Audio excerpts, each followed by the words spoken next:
દોસ્તો, આપણે સૌ જાણીએ છીએ કે 8મી માર્ચે વિશ્વ મહિલા દિન તરીકે ઉજવવામાં આવે છે અને વલસાડ શહેરમાં પણ દરેક સેક્ટરની જુદી જુદી મહિલાઓ જેમણે પોતાના પરિવારનું, સમાજનું, જિલ્લાનું, રાજ્યનું અને દેશનું નામ રોશન કર્યું છે.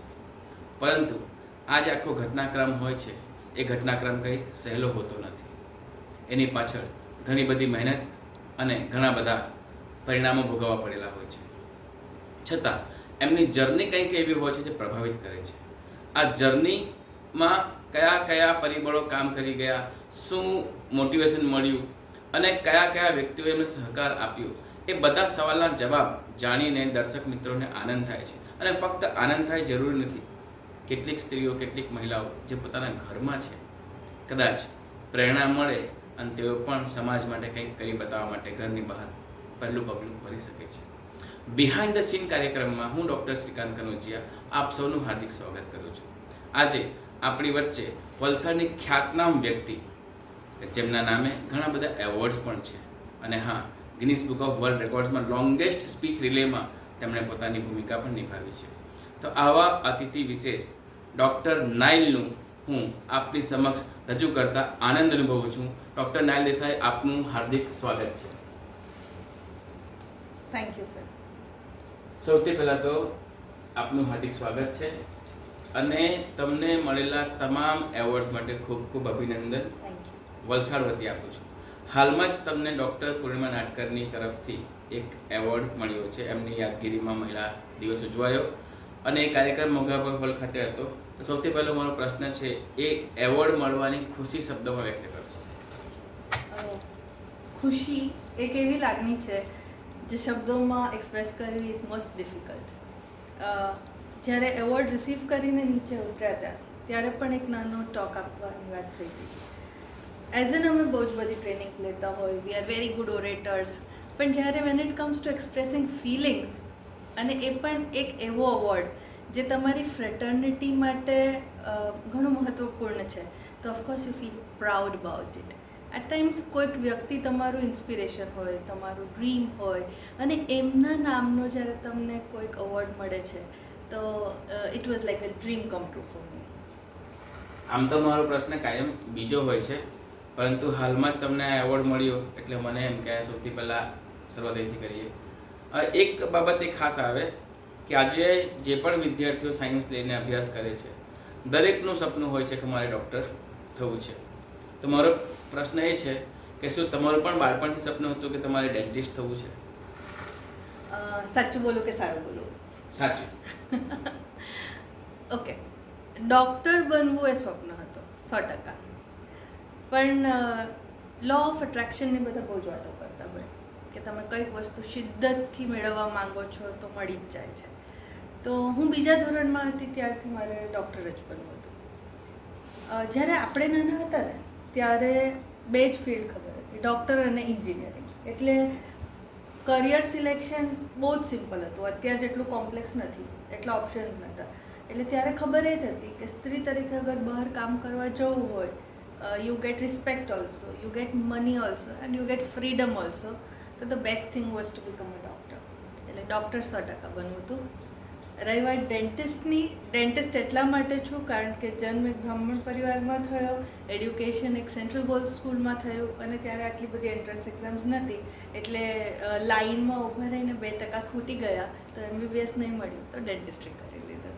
પણ અત્યારે ડેન્ટિસ્ટ્રી એન્જોય કરું છું. સમાજમાં ઘણા બધા એવા વિદ્યાર્થીઓ પણ હશે અત્યારે કે જે કદાચ તમારી જેવી દુવિધામાં જ હશે કે જેને ઘણા બધાને MBBS કર્યા બાદ કદાચ એડમિશન ન મળે કશે તો BDS પસંદ કરતા હોય, તો એવા વિદ્યાર્થીઓ માટે કોઈ પોઝિટિવ નોટ્સ તમારે આપવું હોય? ઓફકોર્સ પોઝિટિવ નોટ કરતાં આઈ વિલ સે કે ભગવાન જે કરે ને સારા માટે કરે.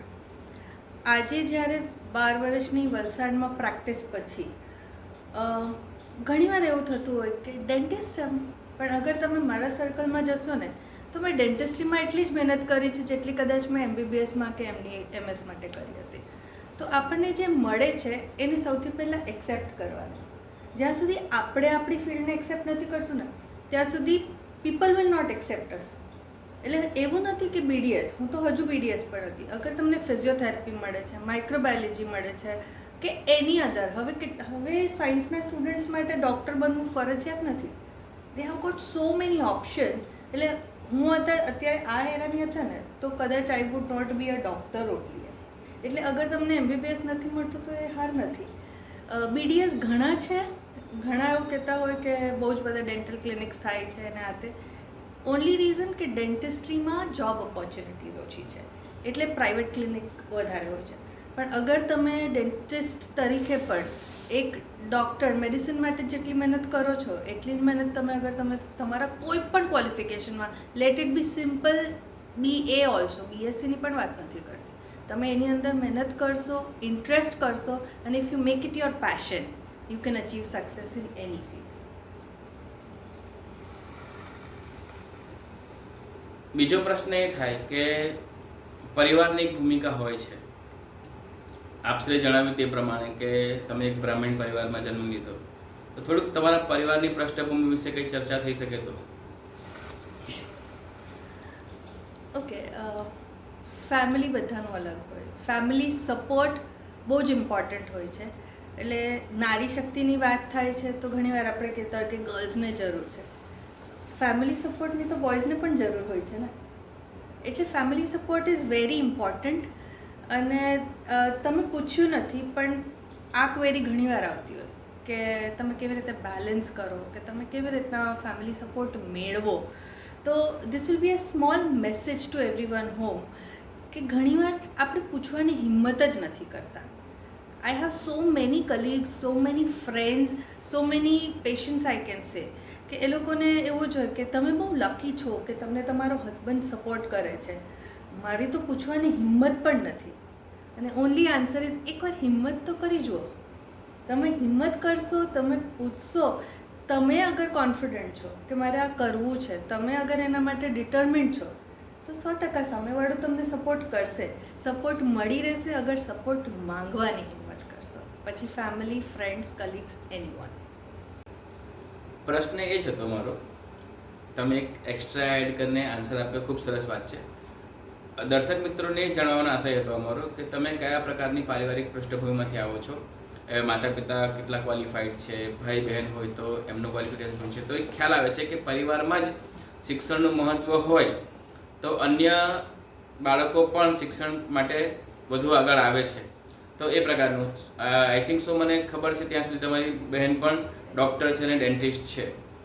તો એક જ પરિવારમાંથી બે બહેનો બંને ડેન્ટિસ્ટ છે તો ખૂબ સારી વાત કહેવાય છે. પણ જ્યારે તમને એમ લાગે કે મને એમબીબીએસમાં એડમિશન ન મળ્યું, તે સમયની મનોસ્થિતિ શું હતી? કારણ કે આ જે સ્થિતિ છે એમાં ઘણા બધા બાળકો હોય છે. કારણ કે એક બાળકનું ડ્રીમ હોય છે કે મારે એમબીબીએસ થવું છે. કદાચ પેરેન્ટ્સે પણ સપનું જોયું હોય કે મારું બાળક એમબીબીએસ કરે, અને સમ હાવ કેટલાક ટકાને કારણે, કેટલાક માર્ક્સને કારણે જો આપણે પાછળ પડી ગયા હોય, અને તમે જણાવ્યું તે પ્રમાણે જે તે સમયમાં નીટ કે એવી કોઈ પરીક્ષા પદ્ધતિ પણ ન હતી, તો એ સમયગાળામાંથી તમે સંઘર્ષમાંથી કેવી રીતે બહાર આવ્યા ને તે ખાસ જણાવશો. ઓકે, એટલે જેવી રીતે આપણી આગળ વાત થઈ કે સપોર્ટની જરૂર હોય છે, કોઈક વાર સપોર્ટ આપણને એક એક્સ્ટ્રા પ્રેશર ક્રિએટ કરે છે. જી. મને ઘરમાં પૂરો સપોર્ટ હતો, freedom of choosing anything I want. અને એ કમ્પ્લીટલી મારી રિસ્પોન્સિબિલિટી થઈ ગયેલી હતી. પેરેન્ટ્સ વર ઓપન કે તારે જો કરવું હોય પેઇડ સીટ કરવું. પણ મારે ખાલી એક સિસ્ટર નથી, એક બ્રધર પણ છે. We are 3 siblings. તો એ ટાઈમે એ વિચારવું કે મેનેજમેન્ટ સીટ લેવી છે કે નથી, લીધા પછી શું, એક ફેલિયર. બિકોઝ આજે બીડીએસ કરવા માટે પણ એવું નથી કે તમે બહુ ઓછું score. BDS also requires a very good score. એટલે જસ્ટ બિકોઝ કોમ્પિટિશન વધારે છે, it doesn't make me dumb. 1-2 marks ઓછા આવવા, it was just by chance. કદાચ 1 માર્કના કારણે કોઈક એમબીબીએસ થાય છે અને હું બીડીએસ થાઉં છું, તો એ અમારા કરિયર ચેન્જ કરી શકે છે, અમારા ઇન્ટેલેક્ટને. તો ઓફકોર્સ આપણને ત્યારે એવું પણ હોય, with reservations and all, there are so many people જે લોકો કદાચ આપણા કરતાં ઓછા માર્ક્સ લાવ્યા હોય અને they are making in to a field you want to, અને તમે નથી પહોંચી શકતા ત્યાં. તો first year was very difficult.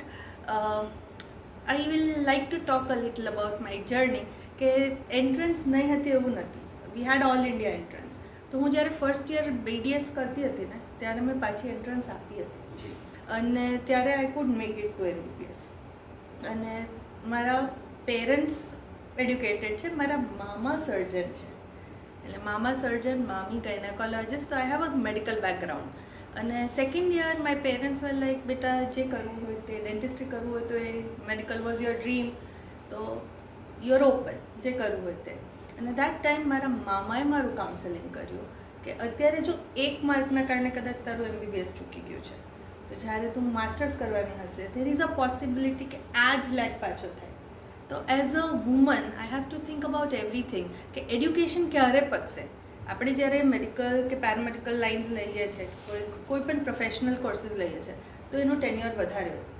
તમારી સાથે એક ફ્રેન્ડ છે જે ગ્રેજ્યુએશન કરે છે, તમે જ્યારે એડ્યુકેશન પતાવ્યું નથી ગ્રેજ્યુએશન સુધીમાં એનું માસ્ટર્સ પતીને કમાતું સ્ટાર્ટ થઈ જાય છે.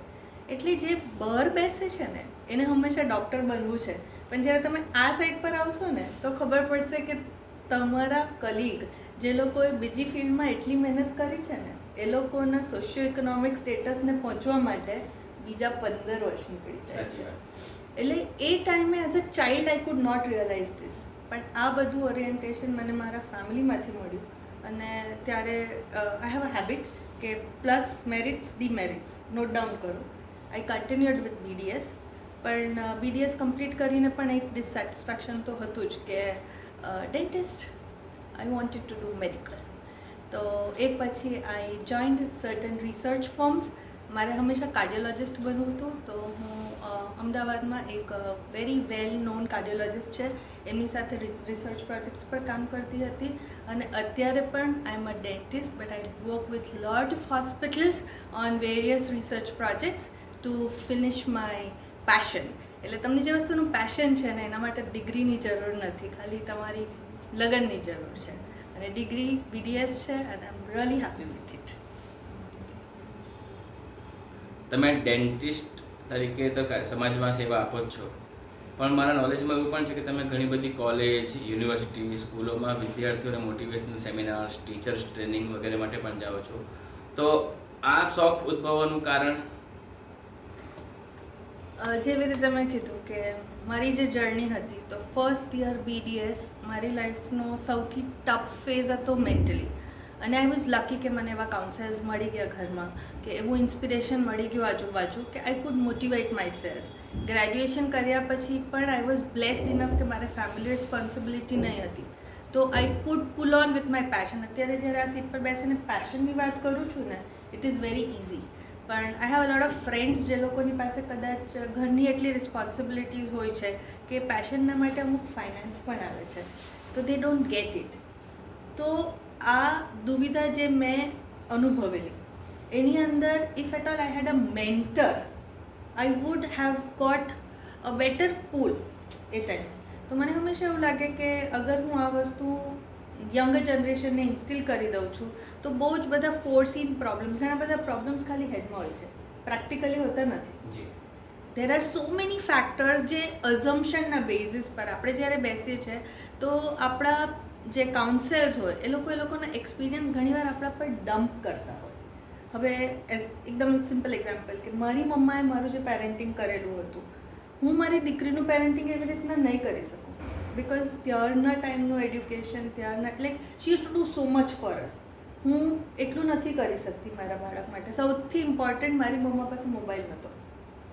આઈ હેવ અ મોબાઈલ, તો હું મારા બાળકને કોઈ રીતે નથી કહી શકવાની કે બચ્ચા don't use a mobile. Yes, I can restrict time, but બચ્ચાએ જ કરે જે આપણને જોઈએ છે. તો એવી રીતે જ્યારે આપણું બિહેવિયર ચેન્જ થાય છે, આપણા પ્રોબ્લેમ્સ ચેન્જ થાય છે, તો ત્યારે તમારા ટીચર્સ કે તમારા કાઉન્સેલર્સે તમારી જગ્યા પર પોતાને મૂકીને તમને મોટિવેટ કરવું બહુ જ ઇમ્પોર્ટન્ટ છે. આજના ટાઈમે જે ફિલ્ડ સારી છે, આજનું યુથ જ્યારે ભણીને નીકળશે ને ત્યારે એ ફિલ્ડનું પાથવે અલગ હશે. 10 વર્ષ પહેલાં આપણે જે કમ્પ્યુટર્સ ભણ્યા હતા તે અત્યારે કમ્પ્યુટર્સ સ્લો ડાઉન થાય છે, AI હેઝ કમ ઇન.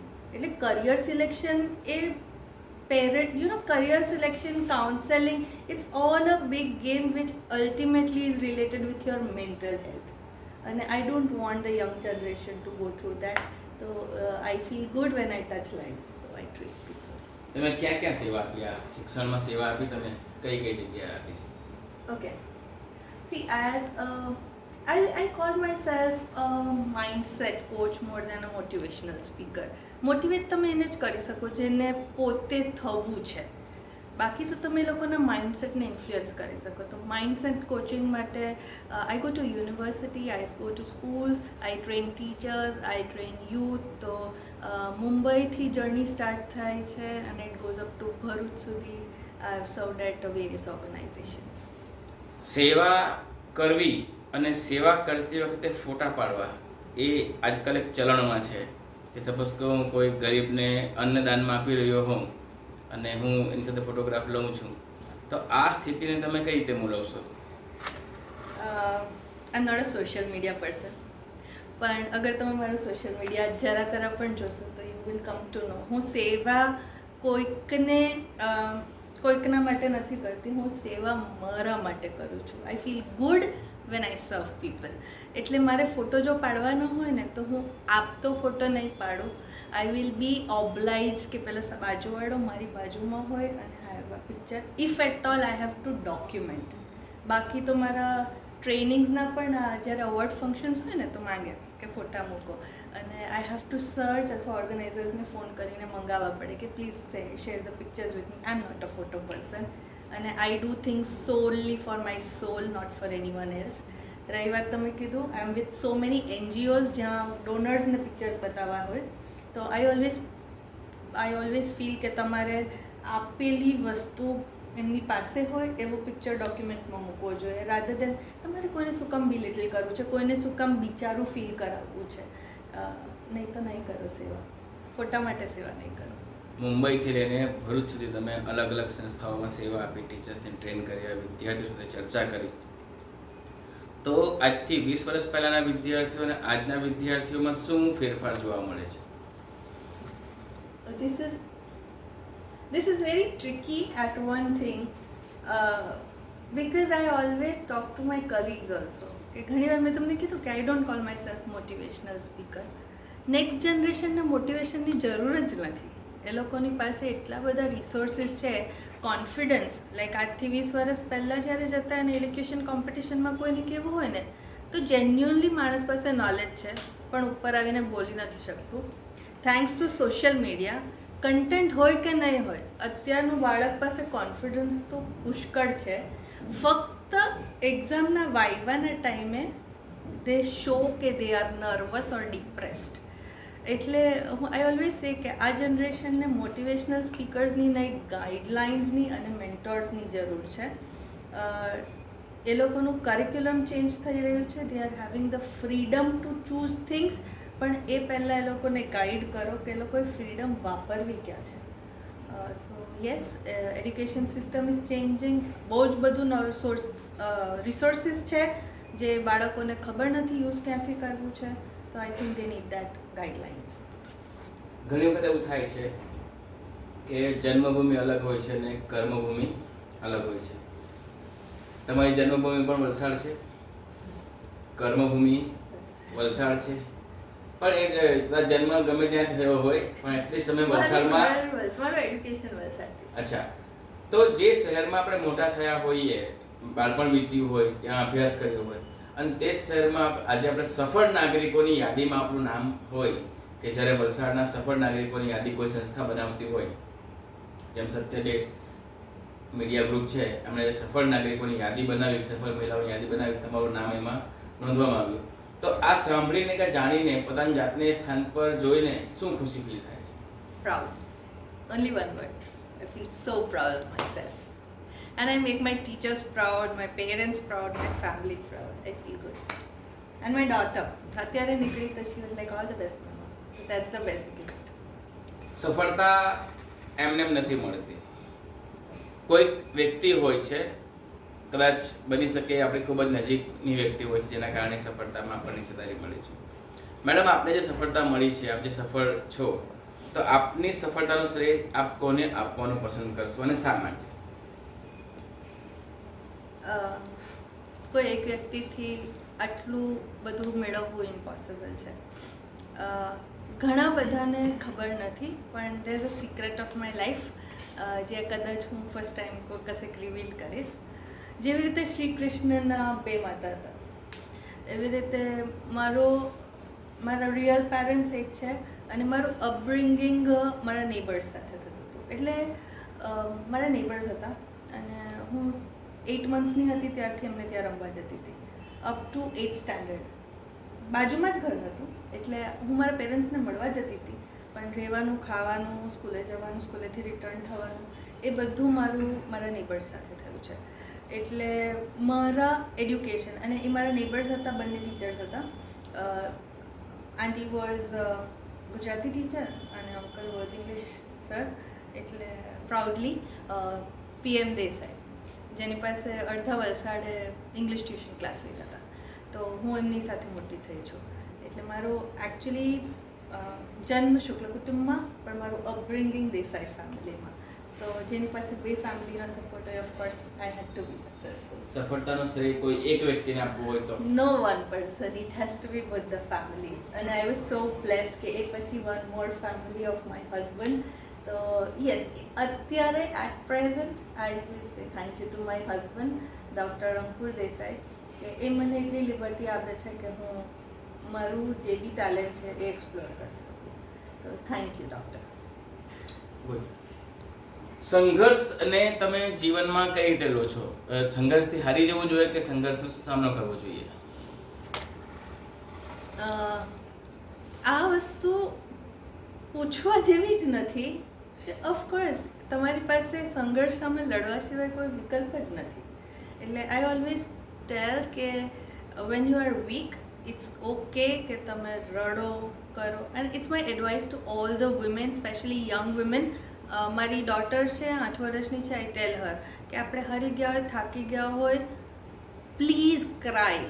એક ખૂણામાં જાઓ, રડો, માથું ઓફાડો, મેક અ મેસ, ડુ વટ એવર યુ વોન્ટ, પણ આફ્ટર હાફ એન અવર સંભળી જાઓ. તમારે જેટલા પણ એજિટેશન છે એ ત્યાં કાઢી નાખો, જે મેસઅપ કર્યું છે મેક ઇટ કરેક્ટ ને વોક આઉટ. કારણ કે જ્યારે તમે મેસ બહાર કાઢશો તો you make space for good vibes. અને પબ્લિકને ખાલી સારી વસ્તુ જોવું છે. No one is interested. તમે કશેક જઈને તમારા રડલા, I get a lot of people કે આણે આ કર્યું, તે કર્યું. ખાલી એન્ટરટેનમેન્ટ છે. You have to solve your problems on your own. તમે કરેલો મેસ તમારે જાતે ક્લિયર કરવાનો છે. ટાઈમ્સમાં, સ્ટ્રગલના ટાઈમ્સમાં યુ વિલ બી વીક. હું અહીંયા ઊભી રહીને જો ઇફ આઈ સે કે I am very strong, yes I am strong because I am on camera. અહીંયાથી ઘરે જાઉં, I do cry, I do fight, I do everything with myself. પણ yes, half an hour, 1 hour stable થઈ જાઓ, energy recapture કરો અને walk ahead. Because only way to success is get up and walk ahead. આ પ્રશ્ન એટલા માટે પણ હતો કે આજે આપણે જોઈએ છીએ કે નાની ઉંમરમાં આત્મહત્યાનું પ્રમાણ ઘણું વધી ગયું છે. બાળકો નાની નાની વાતમાં ડિપ્રેશનમાં જતા રહે છે, એવું માતા પિતાનું કહેવું હોય છે. તો આ પ્રકારના બાળકોને અટકાવવા હોય તો સમાજને શું સંદેશો આપી શકાય? આ જે વાત તમે કરી, that's a very sensitive topic actually, because બહુ જ બધા પેરામીટર્સ છે. ઘણીવાર સ્યુસાઇડ્સના રિયલ રીઝન બહાર નથી આવતા બિકોઝ ઓફ સોશિયલ પ્રેશર. એટલે મારું ઘણીવાર વાત થતી હોય ફ્રેન્ડ્સ સાથે કે education is not the only reason કે જેના માટે સ્યુસાઇડ કમિટ થાય છે, પણ that is the easiest reason to be given socially.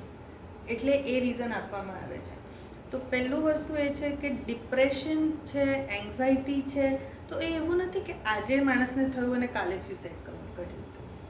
આપણે આપણી માનસિક સ્ટ્રેસ વિશે, તાણ વિશે લોકો સાથે વાત કરવા ખચકાટ અનુભવીએ છીએ.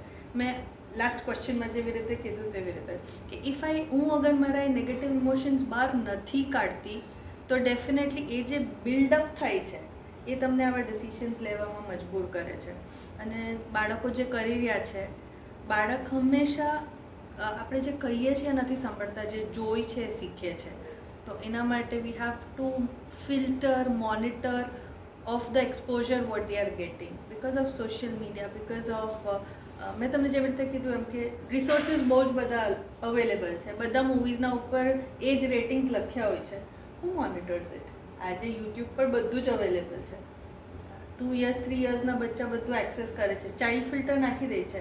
પણ do you see what cartoons they are see? I am a mother of a very like હું મારી ડોટરની સાથે બેસીને કાર્ટૂન્સ જોઉં છું તો મને ખબર છે કે ચિલ્ડ્રન ચેનલ પર પણ અમુક જે કાર્ટૂન્સ આવે છે વિચ આર નોટ ઇન્ડિયનમાં તો બધું નોર્મલ હોય છે, પણ ધેર આર સર્ટન કાર્ટૂન્સને જે બહુ જ ડીપ મિનિંગવાળા છે, બચ્ચાને નથી ખબર ધ કાઇન્ડ ઓફ સોંગ્સ દે સિંગ, એટલે એનો મિનિંગ્સ પણ નથી ખબર કે લોકો શું ગાઈ રહ્યા છે, શું જોઈ રહ્યા છે, the kind of અગ્રેશન they go through.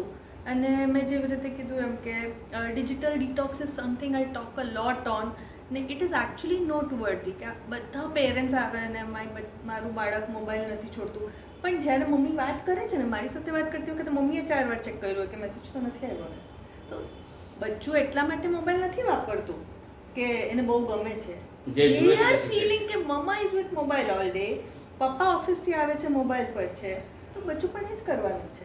અને ધેન બ્લેમિંગ કે બચ્ચું મારું વાત નથી માનતું, કારણ કે બચ્ચું જ્યારે આવીને કહે છે કે મમ્મા આઈ વોન્ટ ધીસ, ત્યારે તમે પણ આ મારો મેસેજ પતી જવા દે, they are not getting that attention. એટલે blaming the society is the easiest thing. Change yourself first, પછી તમે બીજાને ચેન્જ કરી શકશો. આમ તો સફળતા એ કોઈ મંઝિલ નથી, એક માર્ગ છે. છતાં તમે સફળ છો એવું સમાજ સ્વીકારે છે, પણ તમે કોને સફળતા ગણો છો? સફળતા ઇઝ હોલનેસ, સેટિસ્ફેક્શન. સફળતા જર્ની છે અને ઈચ સ્ટેપ પર તમે સેટિસ્ફાઈડ હોવા is what you makes more happy. એટલે મારા માટે હેપીનેસ કરતાં બી ઉપર છે wholeness. So if I feel whole about myself, I am successful. Madam, Satya Media એક સાહસ કર્યું, એક વિચારને જન્મ આપ્યો કે વલસાડની જેટલી પણ મહિલાઓ છે કે જેમણે પોતાના સંઘર્ષથી સફળતા મેળવી છે, એમને મળીને, એમનો ઇન્ટરવ્યૂ કરીને, એમને પ્રશ્નો પૂછીને, એમના જવાબો મેળવીને એની પાછળનું કારણ જાણીએ અને સમાજને કંઈક મોટિવેશન મળે તેવું કંઈક રજૂ કરીએ, એ માટે બિહાઇન્ડ ધ સીન, એટલે આજે આપણે કેમેરાની સામે છીએ, કેમેરાની પાછળ ઘણું બધું સંઘર્ષ, ઘણો બધો ભોગ આપવા પડેલો હોય, અને ત્યારે આપણે અહીંયા બેઠા છીએ આજે. તો આપની જર્ની માટે આપને ખૂબ ખૂબ અભિનંદન, અને આશા રાખીએ કે સમાજમાં તમે હજુ સારા કામ કરીને હજુ પણ તમારા પરિવારને ગર્વની ક્ષણો આપતા રહો, હજી વધુ ને વધુ સન્માન મેળવતા રહો, અને શા માટે ફક્ત વલસાડ, આંતરરાષ્ટ્રીય પુરસ્કારો પણ તમને મળે એવી શુભેચ્છા સત્ય મીડિયા ગ્રુપ તરફથી આઇકોનિક વુમન ઓફ ધ ડિસ્ટ્રિક્ટનું સન્માન આપને અમે આપીને પોતે પણ સન્માનિત થયા એવું ફીલ કરીશું. તો મેડમ,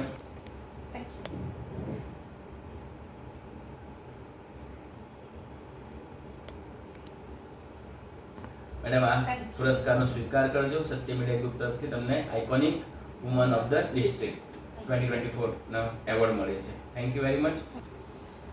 અને દર્શક મિત્રો, આ જર્ની અહીંયા સંપૂર્ણ થતી નથી. આપણે આવતા અઠવાડિયે ફરીથી એક મહિલાને મળીશું અને તેના સંઘર્ષની કહાની સાંભળીશું અને એમાંથી કંઈક શીખવાનો પ્રયત્ન કરીશું. અને હા, જે મહિલાઓ આ એપિસોડ જુએ છે તેમને કોઈ પ્રશ્ન હોય તો ચેનલની નીચે જ પ્રશ્ન પૂછી શકો છો. અને તમારા ધ્યાનમાં પણ એવી કોઈ મહિલાઓ હોય, તમને લાગતું હોય કે આ મહિલાએ પણ સંઘર્ષથી સફળતા મેળવી છે, તમારા ધ્યાન પર ચોક્કસ લાવજો. ફરી મળીશું. Thank you very much. Bye bye.